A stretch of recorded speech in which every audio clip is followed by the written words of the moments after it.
Ignition sequence starts. 6, 5, 4, 3, 2, 1, 0. Liftoff. We have a liftoff.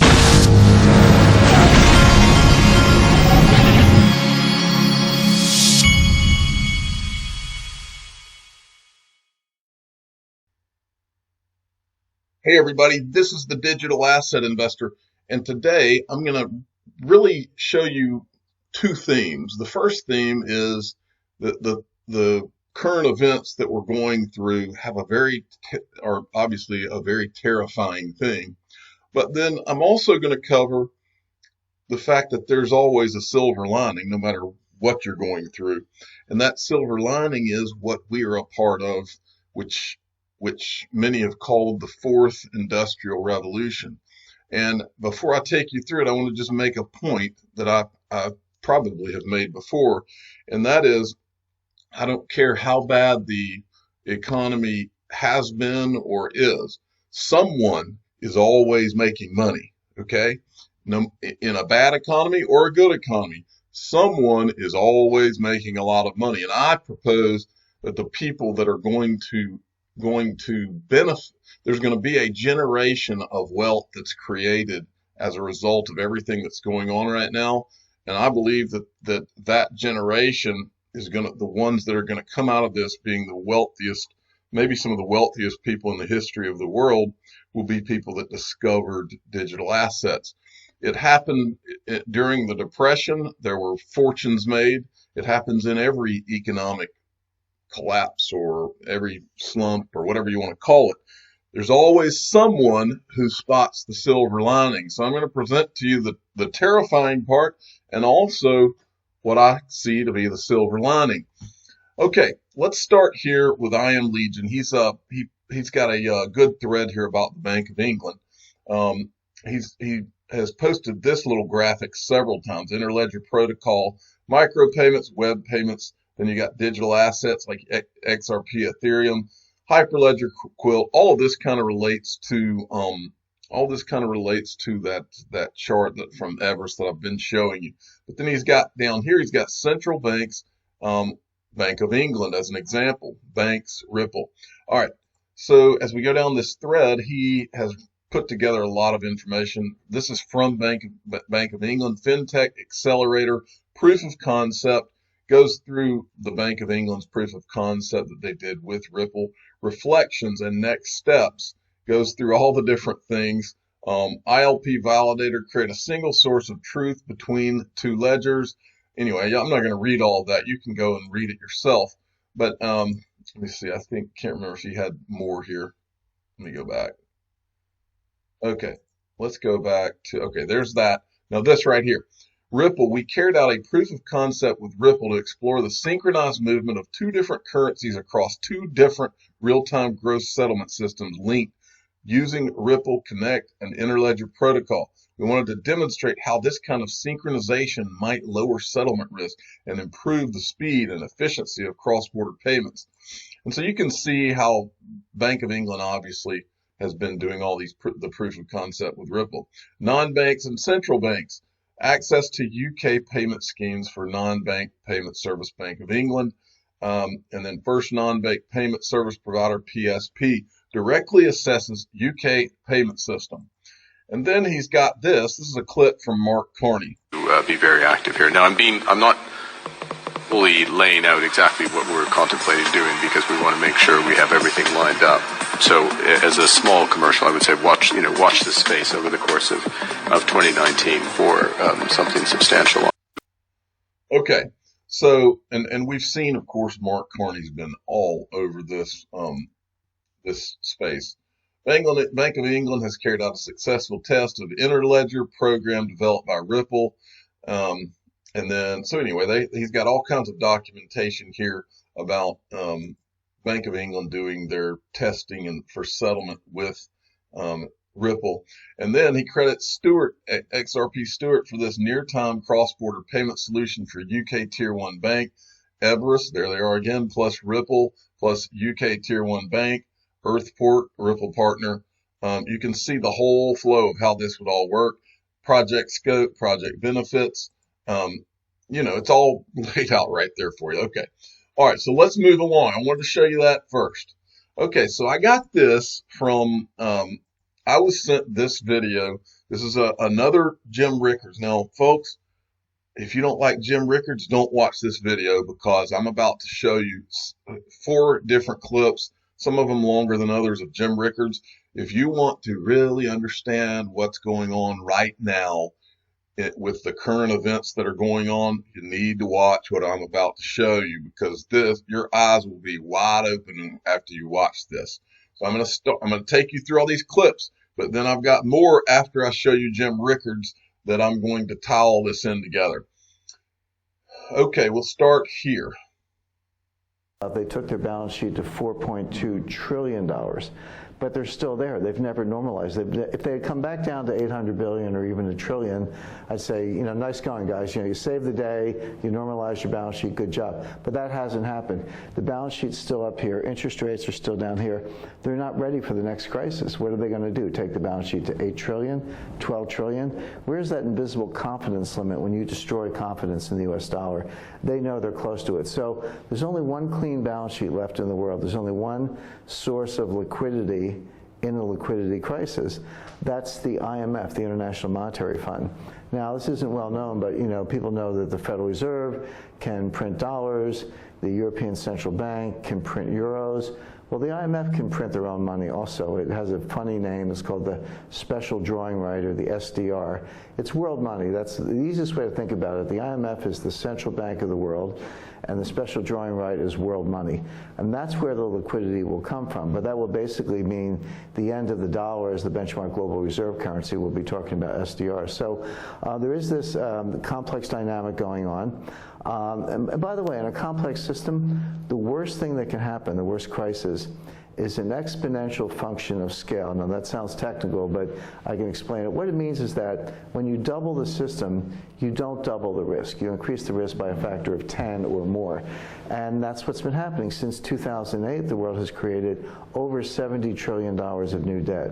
The 5 largest banks in the United States are larger than they were in 2008.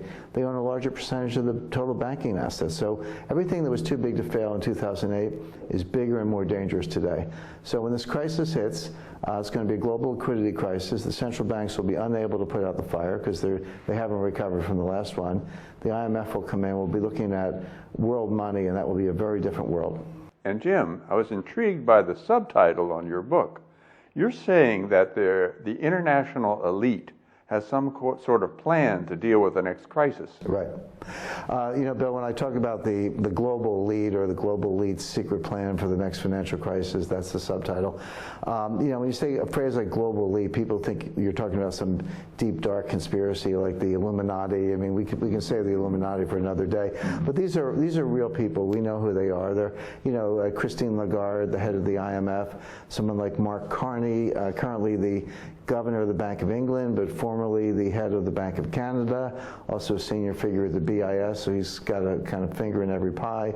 Robert Rubin, now head of the Council on Foreign Relations, but former head of Goldman Sachs, former Secretary of the Treasury. Rubin in the 1990s brought up a lot of younger proteges who today are in very powerful positions.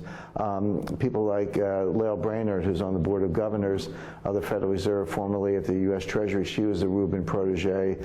David Lipton, first Deputy Managing Director with the IMF. So my point is, these are real people. We know who they are. They have real job descriptions. But together, they form a kind of global elite. They meet in places like Davos and the Aspen Institute, the Milken Institute, Jackson Hole. They have their gathering places. Interestingly, they all went to pretty much the same schools, one of 4 or 5 schools, whether it's MIT, University of Chicago. So it's not really a conspiracy. It's more a close-knit group of like-minded individuals. And together, they have a certain view of the world. They run the international monetary system.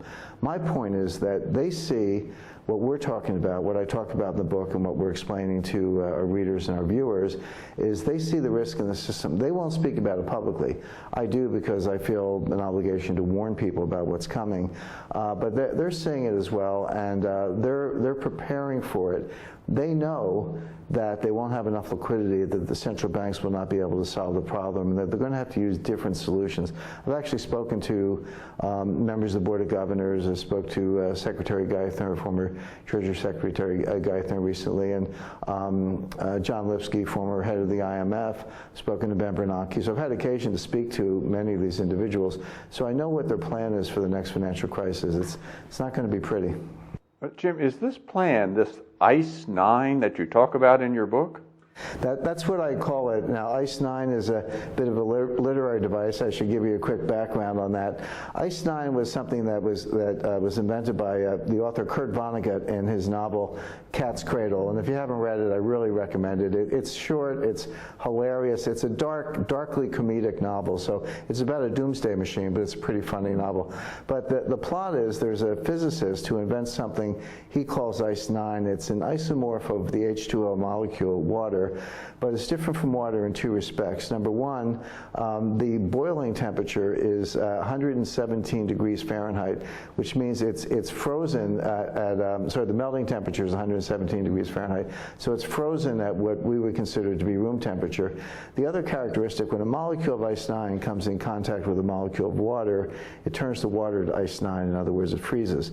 So he creates this, he gives it to his 3 children in a little vial, and the plot is, if you open those vials and poured ICE 9 into water, it would freeze, and then the rivers would freeze, the bays would freeze, the oceans would freeze, the planet would freeze, and all life on Earth would die.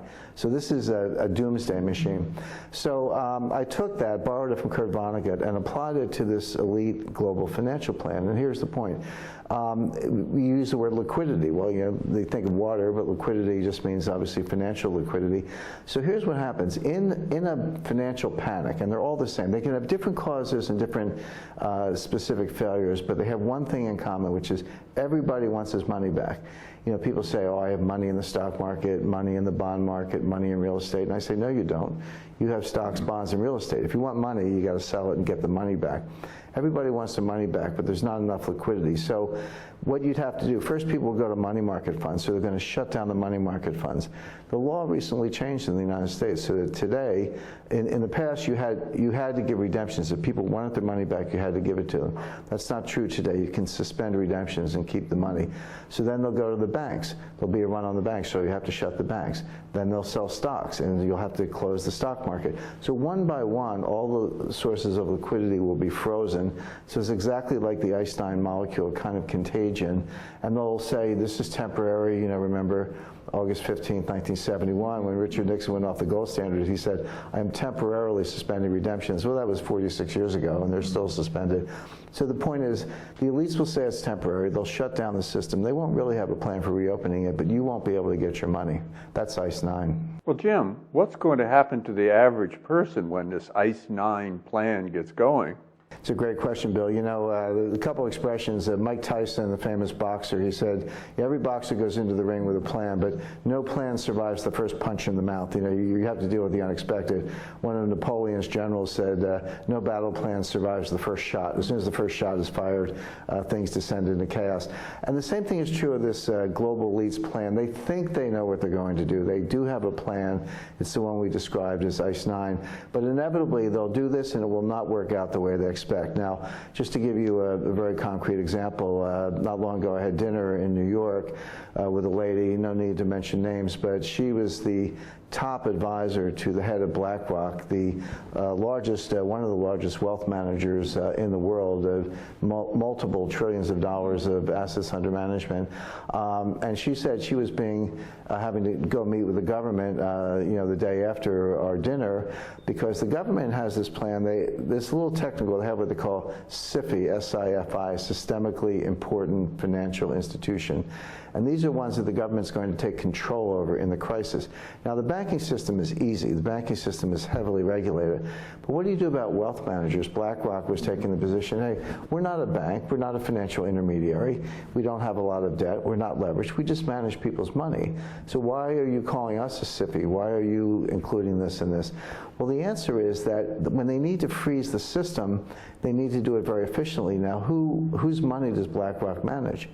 China Investment Corporation, pension funds around the world, et cetera, the largest California public employee retirement system, these large multi-trillion-dollar or $500 billion and up wealth managers give their money to BlackRock. So BlackRock is a choke point. Think of the Straits of Hormuz. All the oil from the Persian Gulf goes through the Straits of Hormuz. Well, a lot of the wealth in the world goes through BlackRock. So if you can freeze BlackRock, by extension, you could freeze everyone. So, for example, the United States has no legal authority, no ability to freeze China Investment Corporation directly.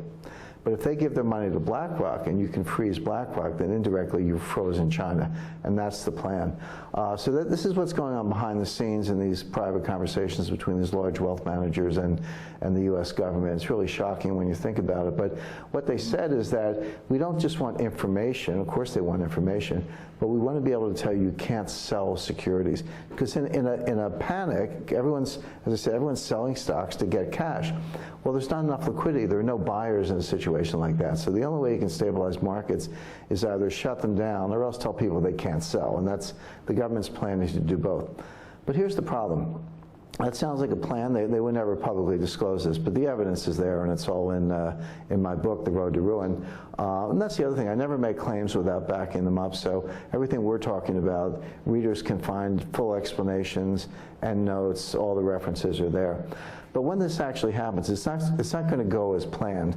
People are not going to say, okay, we accept this, just get back to us, let us know when we can get our money. No, they're going to riot. They're going to destroy ATMs. They're going to burn down banks. This has already happened. We've seen this in Greece. We've seen this in Cyprus. I mean, Greece and Cyprus are members of the European Monetary Zone. They're not, third world countries in, South Asia or Africa. They're actually members of the Euro with well-developed financial systems. But in both cases, in recent years, since 2013, those banks have been closed. In Greece, when it happened, people in Athens were flying to Paris and Frankfurt, getting suitcases full of euros, bringing back paper notes, bringing euros back to Greece so they could buy food because the credit cards didn't work, ATMs didn't work, the banks were closed, et cetera. And all this can be done with the push of a button. It's amazing how easy it is. And so the point being, when this happens, I don't think people are just going to accept it and wait patiently for a solution. There may not be a solution, by the way. They're unfortunately, we'll see civil unrest, probably some property destruction, probably some riots. Things will spin out of control very quickly. But yeah. Okay, that's the first clip I wanted you to listen to. And don't forget BlackRock in that conversation, because I'm going to get to that here in a minute. Now let's go to the next clip that I found here. Starts at the 22 mark. As anybody I've ever heard of. Yes, and quite the athlete, swimmer, kickboxer, and so forth. So I wouldn't mess with her. Yeah. What about the cash? Do you think that part of this plan is to suppress cash? No question about it, for a number of reasons. It's funny, the elites always say, well, we have to get rid of cash. And it's happening, by the way. When I was younger, it wasn't that long ago, that the United States had a $500 bill. And you could transact with it, et cetera. Well, they abolished that in 1968, so our largest bill is $100. But the $100 bill today is only worth 20 cents or $20 compared to the $100 bill then because of depreciation. So our largest bill is the $100 bill, but it's worth less and less all the time. Europe just abolished the 500 euro note, so they've done away with that. Australia is talking about going to completely digital money. India, of course, famous experiment where Prime Minister Modi overnight woke up and said 1,000 rupee notes and 500 rupee notes are illegal, basically wiping out the savings of the country. You could take them down to the bank and hand them in for digital credit, but of course the tax man was waiting there to ask you where you got the money. This caused a temporary collapse in the Indian economy. Actually, this was about a year ago this happened. It's been studied since then. It was a complete failure. Turns out there wasn't that much tax evasion. When the people brought the money in, they had legitimate reasons for having cash. They had a liquidity preference for that. There weren't that many tax evaders. All it did was mess up the economy, typical government intervention.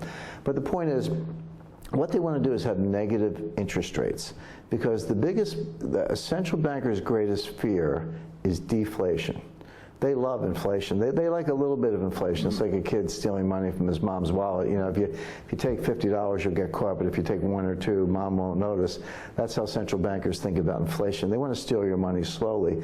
The problem is the central banks have not been able to get the inflation. They're actually worried about deflation. So one of the ways to fend off deflation or prevent deflation is negative interest rates. So you put $100,000 in the bank, you come back a year later and there's only $99,000 in your account. They've taken 1%, they've taken the $1,000 out as a negative interest rate. So what's the solution to that? Well, people would say, well, I'm not going to put my money in the bank. I'm going to take it out, get cash, put it in a safe place. A year later, I'll still have $100,000 because you can't have a negative interest rate on cash. So therefore, you have to abolish cash in order to impose the negative interest rate to steal people's money. Ken Rogoff, a Harvard professor, wrote a whole book on this called The Curse of Cash, which lays out the case pretty clearly. So this is coming, and you know, as I say, people are facing this, and the government is unrelenting in its creativity in terms of stealing your money. So there is a war on cash, but I also tell people the war on cash can't stop there, because let's say they go further, they get rid of these bills, they force everyone into a digital system, they impose negative interest rates, they digitally steal your money. Well, people, if you can't get cash, they'll go to gold. So there's a war on cash today, but it'll be pretty quickly followed by a war on gold. Another reason to get your gold today before it's too late. Well, Jim, what's the ultimate goal of all this? You know, Bill, we've been talking about particulars, you know, ICE 9, freezing accounts, war on cash, war on gold, et cetera. But the end game is very simple. It's world government, world money, world taxation. This is a very ancient dream of, you know, world conquest by various means. The modern 21st century version of this actually was articulated in the 20th century by philosopher Karl Popper, who wrote The Open Society and Its Enemies. That was his classic work. He is a major intellectual influence on George Soros, who of course is still active today. But Popper said that he came up with the concept of piecemeal social engineering. What he meant by that is he knew that the global elite's agenda is unpopular with everyday people around the world. If you ever put it up for a vote, it would lose badly. But if you do it one slice at a time in small ways that people barely notice, little by little you get there, and it's too late to go in reverse. I call this the liberal ratchet. You know, ratchet is a tool you turn it one way, but you can't turn it back. So sometimes they make a lot of progress, sometimes not so much, but it never goes back in reverse. So what are the vehicles for this? Well, the central bank of the world will be the IMF. It already exists. World money will be the special drawing right we talked about. That already exists. Nothing new about it, by the way. That was created in 1969. Good example of the long-term thinking of these elites. And actually, the elites themselves know that they'll pass away. You know, George Soros won't live forever, but he might not see world government in his day, although he might if this happens more quickly than we expect. But the point is, maybe there'll be a statue for him someday when the elites actually do take over the world. But for example, and some of this is a little technical, but world taxation. There's this is, by the way, this is all being directed by the G20. Think of the G20 as the board of directors of world government. They then delegate their work to different agencies. The IMF, we've talked about the OECD based here in Paris, Organization of Economic Cooperation and Development. The G20 to the IMF to the OECD have tasked them with coming up with world taxation, and they call this BEPS. BEPS, base erosion and profit shifting. And basically taking companies like Apple and Google, and we've heard a lot of these examples, but Airbus and others who maybe make money in one country, but they book it in another country and don't pay the taxes. So what they've done, this plan is actually in writing. Again, just make it clear, all of this is documented. None of this is kind of work of the imagination. So they're going to say every corporation, every individual in the world will have a tax identification number. You know, in America, we already have them, our Social Security number, but just assign corporations. They will also assign tax identification numbers to specific transactions, almost like, you know, the way a naturalist would tag a fish or a bird to trace its whereabouts, put a tag on a great white shark. They're going to tag certain transactions. Then they're going to put all this in a database a massive computer, and this database will be shared among all the major countries. So Germany, France, US. See, right now, if I'm a US company and I want to book some profits in Ireland on some sales I made in Germany, Ireland, Germany, and the US don't share all the information, so the corporation always has an advantage over the tax authorities. But now the tax authorities are going to level the playing field by having this shared database. They'll be able to look in at everything, and so taxes are going to go up. Corporations are not going to be able to escape the tax net. The world money we already talked about is the SDR, which will be enlarged in the next crisis. So, and this is why the globalists, as they call them, they don't think nation states are the solution. They think they're the problem. They want, one world. They want to eliminate borders, get rid of border control, have immigration anywhere you like, anytime you like. So this whole globalist agenda, again, world money, world government, world taxation, no borders, that's the end game. So I hope you heard what he said there. How on earth would they go about having a shared database? Look, folks, I want to just let you know while you're listening to this that I'm no happier about this idea of some global whatever than you are. I'm just presenting this to you, and then I'm telling you, listen, if it's going to happen anyway, I feel that there's a way that some of us will be able to take care of our families more than other people because we were here and we were listening and paying attention to what's about to happen. That is the way I see this. Now, in a perfect world, none of this would happen, but it is happening, folks. And so if it's going to happen, I see my job as the head of my family to protect my family as best I can in that scenario. And I think the best way to do that for me is to accumulate as much XRP as possible. That's the way I see it. Okay, so let's go to the next clip, which is the 3240 mark. I think that this should be a real eye opener to many of you out there. Okay, listen up. Terrible. I mean, well, why will people put up with that?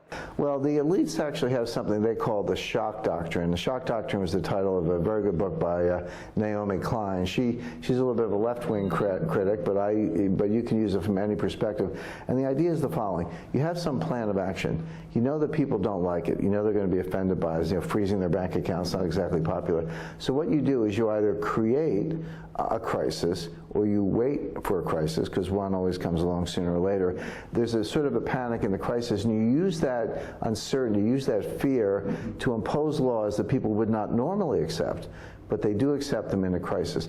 Perfect example was 9/11, September 11 attacks on New York and Washington. Now, obviously, that was horrific, that was tragic, major loss of life.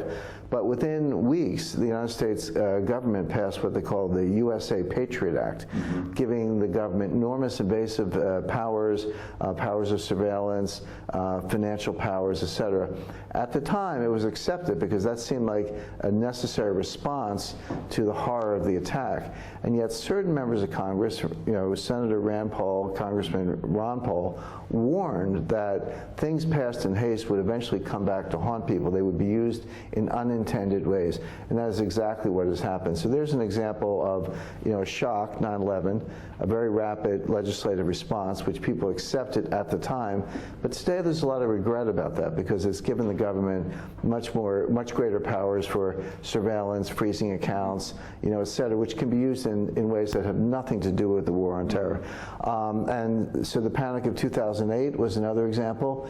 Dodd-Frank legislation would not have passed in normal times, but it did in response to that shock. So the point is, there'll always be another shock. It could be a war with North Korea. Who knows what it will be. But governments use this, the elites use this to advance their agenda and impose laws that people would not normally accept, but they do accept in a crisis, but then they look back with regret.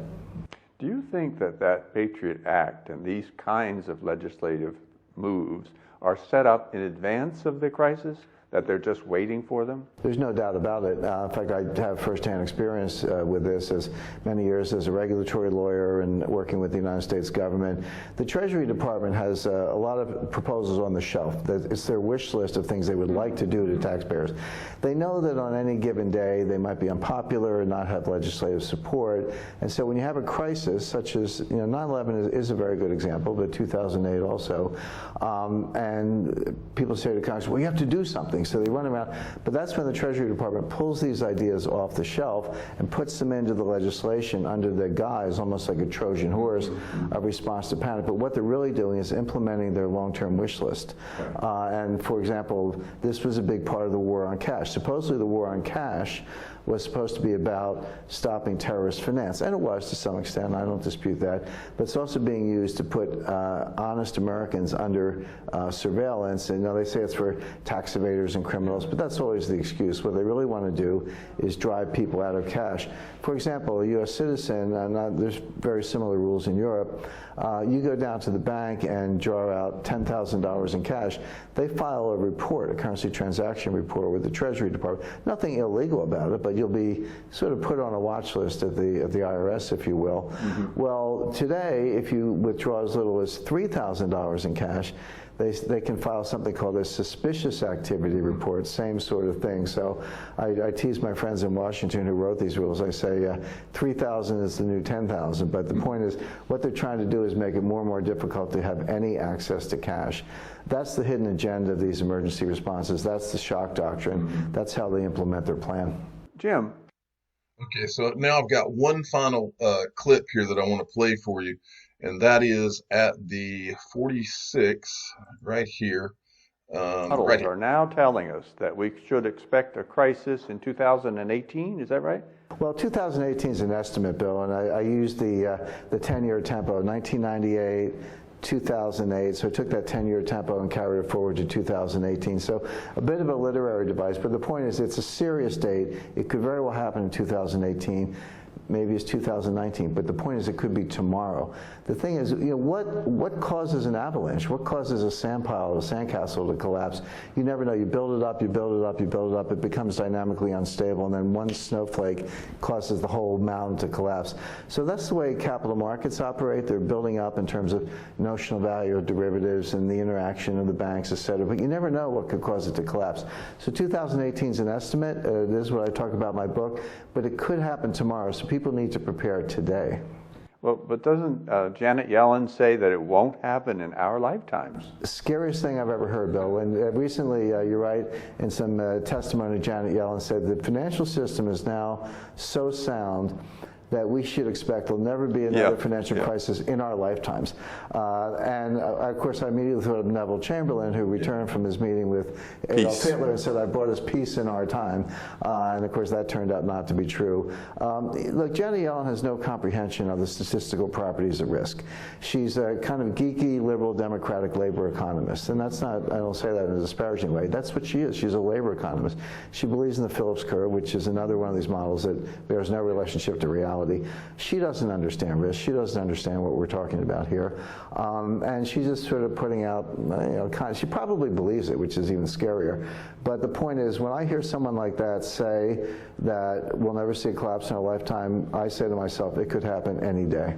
It's sort of one of Now, that last point that he made about Janet Yellen is worth really highlighting here, and that is that these, quote, global elites, they feel like they know what's best for you and I. You and I are out here on the ground trying to take care of our families, and we live in the real world. These people live in the halls of Harvard and these institutions. I was actually telling the official father of the Digital Asset Investor Channel on the phone this morning. I was like, this is all mapped out in my mind now. What the way the world works is pretty simple. Step one, you graduate from one of the Ivy League schools, Harvard or Columbia or Yale or one of these schools, or some of them that are international. Once you've graduated from that you're immediately given the label of being smart, which is not necessarily true. But these are the people that are running the world. So once you've got that label, then you're allowed to go work at the SEC, the Federal Reserve, the the Treasury, and you're able to go anywhere in politics worldwide. You're also allowed to go work at Goldman Sachs or JP Morgan or all these companies, BlackRock, all these companies that are in the club. And once that happens, then you can go and you can go to these lunches at the New York Economy Club, and because everybody says you're smart and you're right there with all the wealthy, so you must be smart. Then you can plan out what's going to happen to the entire world. And then at the global level, that's where all these organizations, all the people that are from those places, they are the people that are at the IMF, the World Bank, the World Economic Forum, all of these organizations. That's where all this planning is done. Well, how does a person like you or how do we climb out of, I mean, we're the peasants, right? How do we climb out of being just someone that those people that look down on us, and believe you me, they do look down on us. How do you climb from there? Well, the way you climb out is you pay attention to what's going on. You watch videos like you're seeing right now, and you pay attention and you find your angle, because look, make no mistake, just look at history, look at financial history, look at some of the things I'm going to show you today from history. People have come from nothing. It's been done 1,000 times. People that come from nothing because they spotted the opportunity that nobody else spotted. There's always a silver lining. I don't care what the situation. I don't care how bleak the situation. I don't care if it's the current event that's going on now. There's always a silver lining. So let's look. First, let's look at what, out of all of that horrifying video I just showed you, let's look at the silver lining and tie it all together so that you can see where the opportunity is. So first, remember he talked about BlackRock, how BlackRock is one of the most important organizations in all of this. So let's look at BlackRock. The first thing that came to mind for me is, remember the World Economic Forum. World Economic Forum, this is the same World Economic Forum that designated Ripple and XRP, specifically XRP, as an intrabank or interbank digital asset. Well, who is on the World Economic Forum? Who is on the board of trustees? Lawrence D. Fink. Who is Lawrence D. Fink? Goes by Larry Fink. He is the CEO of BlackRock. All right. Now, Peter Voss just happened to send me this today. Does anybody remember this? Coincidence, BlackRock hires former Ripple executive. BlackRock, let's see. BlackRock, which is the largest asset management firm in the world with roughly $7 trillion in assets under management, has long declared an interest in cryptocurrencies and other alternative investments. The company has now made a bold move by hiring a former executive of Ripple, Robbie Mitchnick, who is now set to lead the digital asset team at the company. Mitchnick has been involved in crypto sector for a few years now and is regarded as one of the best minds behind Ripple. The former Ripple exec has a deep understanding of cryptocurrencies and their underlying technology, and he is said to be interested in solving some of the murkiness around how investors view digital currencies. So he goes to BlackRock. Now, it's important that you understand this is the same Robert Mitchnick who did the paper with Susan Athey. Susan Athey, remember, is on the board at Ripple. She also attended the Bilderberg Group before she went on to Ripple's board. Okay, so this guy just happens to be the guy who did a fundamental valuation framework for crypto assets. And he and Susan Athey actually did a paper where they came up with a formula for how XRP should be valued. Now, in their paper at the time, which I think they did this back in 2018, they came up with a valuation at that time for XRP between $159 and $8.23. And that was just based on what had been done in their view to that point. Now, there's also, just as a point of reference, there's also a calculator online. If you go type fundamental valuation framework and calculator, there's a calculator where someone took their model here and you can change numbers and see what the value of XRP would be worth under those different variables using their model here. which is another interesting point. Let's go on and talk about Robbie Mitchnick a little bit more. This is a clip from him. The hype for blockchain. This is from BlackRock back 2019. The hype for blockchain seems to have simmered, but blockchain lead Robbie Mitchnick sees a reason for optimism on our latest podcast. So this is Robbie Mitchnick right How here. there was a lot of enthusiasm about crypto in 2008 with the initiation of the first birth of Bitcoin, if you will. A lot of excitement in 2015, 2016, and then now people kind of roll their eyes. It feels like blockchain is a tired buzzword. So where do you think we are in the hype cycle, and where do you think it's going? Even though blockchain and crypto are, fundamentally distinct concepts that may ultimately have different endings, blockchain hype cycles very much tracked Bitcoin's cycles, and we've had 3 of those in its 10-year history. The first being from inception basically through 2011, and the second peaking in late 2013, troughing in 2015, and then of course the third peaked in sort of December of 17. And so for the last year and a half, that's where this trough of disillusionment has really set in, where people have started to tire of the buzz and question whether this was going to be anything. But just as is typical in sort of that classic Gartner hype cycle, as that is happening on the ground, fundamentals are actually improving. So speed, privacy, security, scalability, and real development is happening. Now, that doesn't mean we're going to see widespread adoption. There's a lot that still needs to happen, but we're certainly starting to see meaningful progress. Okay, so that is from a clip from BlackRock with him. Then the XRP right now did this on PNC BlackRock deep dive. And this is a website. This is an XRP researcher in the Twitter community, on the XRP community on Twitter. But this is his website. You can find this at xrprightnow.com is the name of his website. Good website.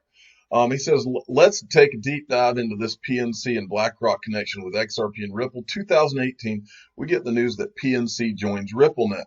2019, we get the news that PNC is going to start using RippleNet. All the amazing news. PNC is only the 8th largest bank in the United States only. So how does BlackRock play into all of this? PNC actually owns 22% of BlackRock. PNC holds a minority ownership stake in BlackRock, one of the largest publicly traded investment management firms in the country. BlackRock works on behalf of institutional and individual investors worldwide through a variety of equity, fixed income, liquidity, and alternative investment products. In addition, it provides risk management, investment system outsourcing, and financial advisory services to a growing number of institutional investors. BlackRock, which is the largest asset management firm in the world with roughly $7 trillion in assets under management, has long declared its interest, Okay, anyway, it goes on to talk about Mitchnick, and then he says, get a load of this. This is kind of interesting. Robbie also said that XRP had about 25% chance of success. Back in April, he said the current fair value, 159 to 823. Success value, 32.91. Failure value, $6.37. Do you think these numbers have gone up now? You better believe they have. So why would BlackRock, which PNC owns 22% of, whom we might mention is a Ripple partner and has been pushing forward for the past 2 years to hire Ripple executive lead to their digital asset team. Why on earth would they do that? XRP is the future. Comment below. So that's why they would do that, is XRP is the future. So let's look. There's a couple of tweets that he put in here, and I wanted to show them to you. The first one, well, I put them further down the line, but first, before I get to them, I wanted to show you this. Top 10 owners of PNC Financial. BlackRock, it's interesting here. Everybody in this game is in bed with each other. Everybody is in on this action. Vanguard Group, I'm just going to show the ones that I've talked about over the last few weeks. Vanguard Group, SGA, this is State Street, right? State Street, the same one that owns one of the largest portions of SBI Holdings, which owns some of Ripple and R3. BlackRock is a top 10 owner in PNC. You got Berkshire Hathaway, JP Morgan, there's Fidelity. And then who owns BlackRock? Top 10 owners, PNC, the Vanguard Group, BlackRock Fund Advisors, State Street, And then you've got JP Morgan and Morgan Stanley. And then just for fun, I decided to look up again to remind you who are the top 10 owners of Goldman Sachs: Vanguard, State Street, BlackRock, Berkshire Hathaway. So you kind of see how all this falls out. Now let's look at these tweets. Tuesday, BlackRock, largest asset manager in the world, said it would undergo a massive management overhaul to focus on alternative investments.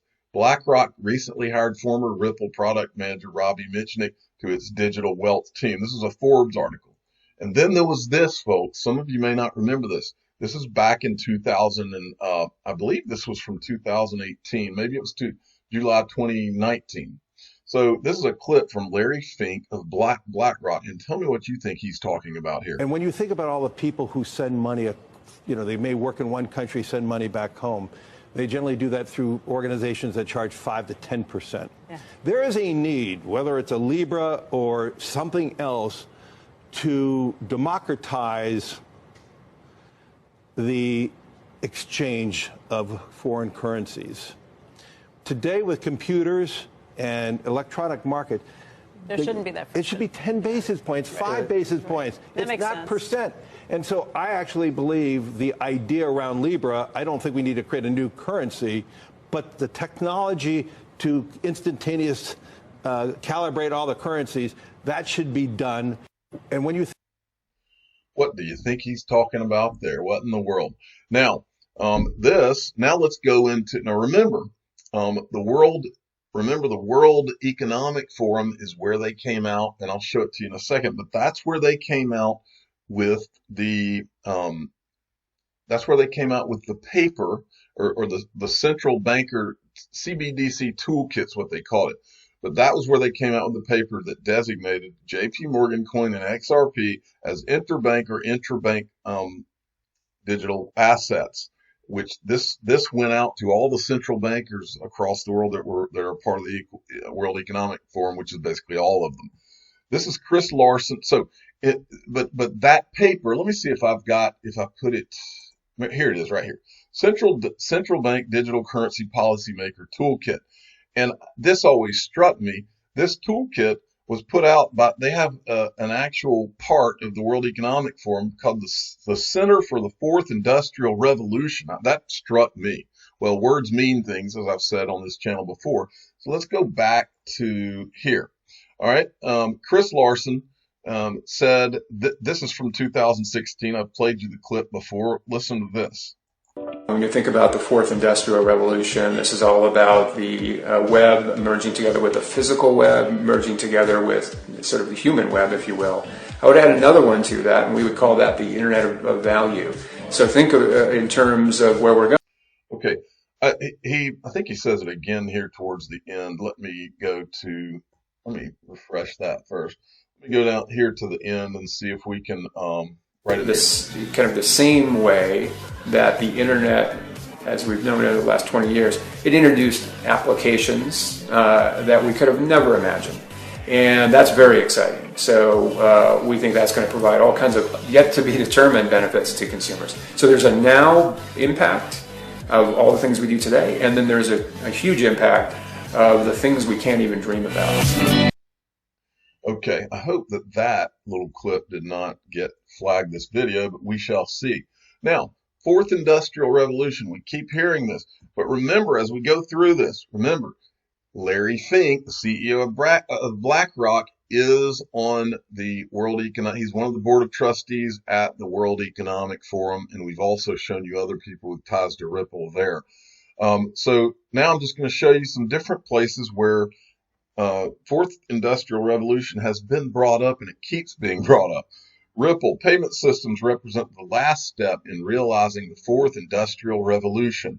All right, and then here, this is Chris Larson. CEO Chris Larson spoke at Davos 2016 today on the financial technology and the fourth industrial revolution. And then there was this, Davos 2016, ushering in the fourth industrial revolution. And then Ripple put this out, the road to Davos, ushering in the fourth industrial revolution. Remember this drone here, because we'll get to that in a minute. You'll see another example of that that's pretty clear. So this is from Davos 2016, And this is Chris Larsen being interviewed.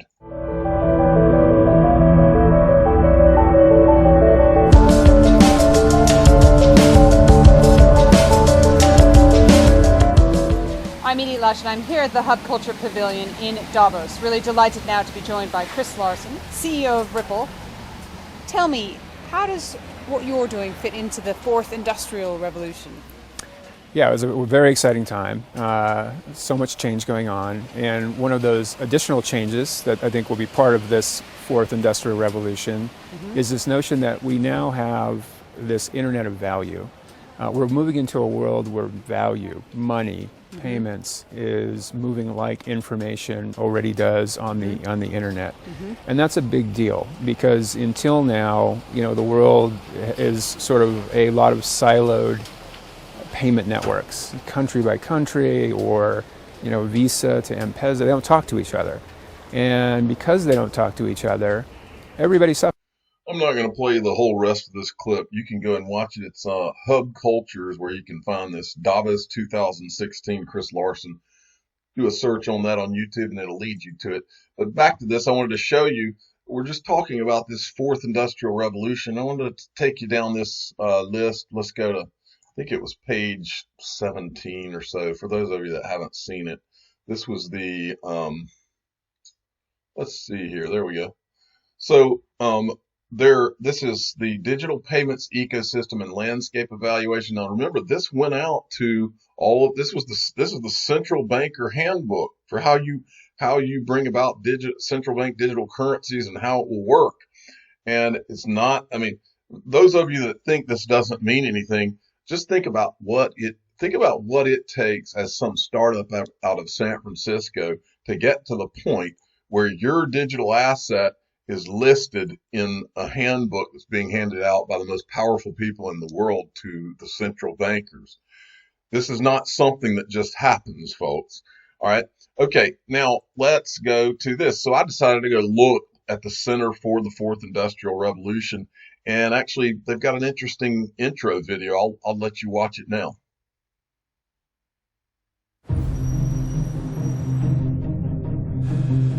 The fourth industrial revolution, it's a fusion of the physical, the digital, and the biological world. It's changing not only what we are doing, it's changing who we are. It's really the notion of digital technology pervasively impacting every walk of life in every vertical industry on all parts of the globe. Whether it's information technology and the acceleration we see in artificial intelligence, a lot is happening. Society and how we're going to live is being defined right now. The speed is mind-boggling. What I'm particularly concerned about is how little the world is prepared. Harnessing this revolution requires the involvement of all stakeholders, from public and private sectors to academia and civil society. The World Economic Forum Center for the Fourth Industrial Revolution Network ensures that the development and application of emerging technologies benefits both people and the planet. It is a network of centers for scalable impact, with locations in the United States, Japan, India, and China, bringing together stakeholders to identify the impacts of these technologies, co-design innovative governance protocols and policy frameworks, and pilot them with partners around the world. If we are not innovative, if we're not creative enough, it will be very difficult to survive in this century. Humans and machines are assisting each other, augmenting each other with skills. Humanity itself will be changed with this superintelligence, and we are at the doorstep of that era. The technologies available today will impact and change healthcare forever. 52% of the encounters with our primary care physicians were handled virtually. Just a massive change. The network will work closely to share research, analysis, and learning, and help design new technologies in ways that respect societal values. It's where innovation is happening about how we guide this revolution. We can solve the many social issues through the digital technologies. My hope is that we have a robust discussion for how this can truly help our world solve some of the hard-pressed challenges that we have today. Together, we can shape a future that truly benefits and empowers people. The world has changed. We can never ever go back to yesterday.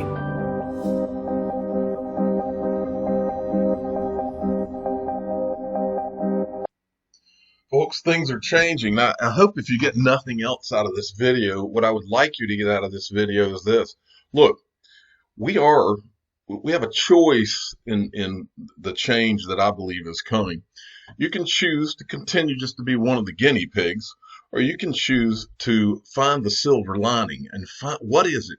I believe this is the one, maybe the one chance in the history of the financial world that the peasants, if they saw it, really had a chance to grab hold, and whether they want the change that's coming or not, they have a chance to grab hold and take their life and their families' lives to the next level, while all the other peasants remain just guinea pigs, and they're corralled in, and they're corralled right down the line into wherever the powerful of the world are trying to corral them. I believe I believe XRP represents that opportunity for us. That's why I'm here. That's how I got here. And really, the financial crisis of 2008 is what woke me up to that I needed to be paying attention, because I believe until that point, many of us were just guinea pigs. I think many of the ones that are listening to my voice now, and many of the ones in the XRP community, are the ones that are awakened. And maybe the financial crisis is what awakened a lot of us. It sure awakened me. All right. I want to show you what I did. So I decided to go to Google and type in Fourth Industrial Revolution. And I want to show you what comes up. The first thing that comes up, and this is not by coincidence, folks, the first thing that comes up is not just Accenture, but a paid advertisement by Accenture to advertise the Fourth Industrial Revolution. Why does that matter? Because Accenture was one of the early investors in Ripple. And they're also an early investor in a lot of these major fintech companies, but that jumped out at me big time. Well, who else comes up in that search for the Fourth Industrial Revolution? The Brookings Institute comes up. Now, how's the Brookings Institute relevant? I've been showing you clips from them for the last few weeks. Well, who ran the Brookings Institute? I don't know if he still does, but the last guy he was like the chairman of the Brookings, or I think he was like the something chairman of the Brookings Institute. Well, that was Glenn Hutchins, who's also at the board of the Digital Currency Group, which was one of the first investors in Ripple and in Coinbase, as well as just about every other major blockchain company. It's at the epicenter of all this. It says it on their page. So the Brookings Institute, right there. Then what's the next one? The third search result that comes up is the World Economic Forum. Yes, the same World Economic Forum that puts out the central bank digital currency report telling everyone that XRP is going to be an inter and intrabank digital asset, right? Okay, so I decided to go to a couple of these links. The first one's Accenture. They have a whole intro here. They call the Fourth Industrial Revolution the creation of Industry X. They got an entire video. They've got a whole website dedicated to the Fourth Industrial Revolution. And yes, they're an investor in Ripple. Next, I looked at the Brookings Institution's link, and they say the Fourth Industrial Revolution and digitization will transform Africa into a global powerhouse. They've got an entire thing on this as well. And then, of course, I went to the Fourth Industrial Revolution on the World Economic Forum, and their link takes you here. Remember that tweet from Ripple that I showed you? Let's go back. There we go. The road to Davos. This was from 2016, and this is the World Economic Forum on their website as well. And then I want, just for giggles, I wanted to show you a couple of things. So we're talking about the Fourth Industrial Revolution, and this is where the opportunity. This is where, for you, a lot of this is terrifying. It's terrifying to me. But there's a silver lining. There's always a silver lining. That's why I'm an eternal optimist, because in life I have found that where there is fear and uncertainty and doubt, there is also opportunity if you're looking for it. The problem is most people want to be a guinea pig, apparently, because they will refuse to look at it and refuse to find the opportunity. So let's look. Let's look back at the first industrial revolution, just because I wanted to show you this. The first industrial revolution, let's look at some of the things that came about: textile manufacturing, cotton, trade in textiles, invention of textile machinery. In fact, in places in the United States, in the Southeast, there are many abandoned mills all over the Southeast United States and there were fortunes made, the creation of these cotton mills and mills all over the world, wool, silk, iron process innovations. This was the first steam power, machine tools, and then chemicals, cement, gas lighting, glass making. I believe gas lighting, I can't remember if it was Rockefeller that was one of the first ones that took advantage of this. Paper machine, agriculture, mining, transportation, canals and improved waterways, roads, railways, factory systems, standards of living. This is the first industrial revolution. Look at the second industrial revolution. That's what this is. Iron, steel. Think about all of the magnates, Andrew Carnegie, J.P. Morgan, Rockefeller, all those names that you know, Vanderbilt, railways, electricity, machine tools, papermaking, petroleum, chemicals, maritime technology, rubber, bicycles, automobile, Henry Ford, the Model T is given here as an example, applied science, fertilizer, engine. But I wanted to show you all that to make you understand. This is for some reason they kind of skip the third industrial revolution, but the third industrial revolution, just so you know, would be computers. And here we go. Here's a good illustration. So I went over these first two. The third is computers and internet based knowledge. Okay. So we just went through that. You had Bill Gates, of course you had Steve Jobs with Apple.